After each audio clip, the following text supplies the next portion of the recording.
भारत में ये जो धार्मिक उन्माद और जातिवाद की समस्या है, इसका अंत कैसे होगा?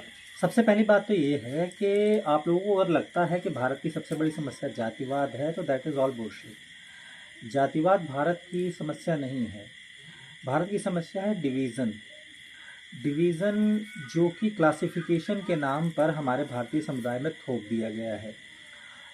अगर देखा जाए तो अंग्रेज जिस समय पर भारत में शासन कर रहे थे, तो जब उन्हें भारत की समरसता और एकता का पता लगा तो उन्होंने कोशिश की कि किस तरीके से इन लोगों को अलग अलग समूहों में बांटा जाए ताकि ये कभी इकट्ठा ना हो पाए।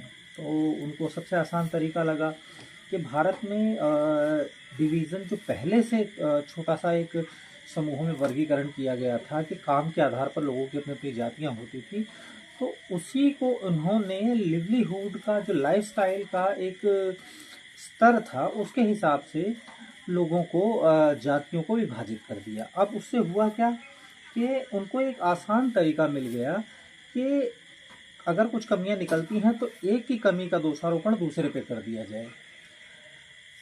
जो शोषण अंग्रेजों के द्वारा स्वयं किया जा रहा था, उस शोषण को एक स्तर को सपोर्ट करके और दूसरे स्तर को शोषित करके उसका जो आरोप था वो दूसरे स्तर पर लगा देना। और यही होता आया है और अंग्रेजों के बाद आज तक भी अगर आप देखें तो हमारे पॉलिटिशियंस भी काफ़ी हद तक उस रूल को फॉलो करते हैं, जिससे समाज में वर्गीकरण जो है, जो विभाजन है वो बना रहे। वर्गीकरण कहना गलत होगा। क्लासिफिकेशन जो होता है, जो वर्गीकरण होता है वो इसलिए किया जाता है ताकि सबको समुचित रूप से लाभ मिल सके। लेकिन यहाँ पर क्लासिफिकेशन के नाम पे प्रॉपर डिवीज़न किया गया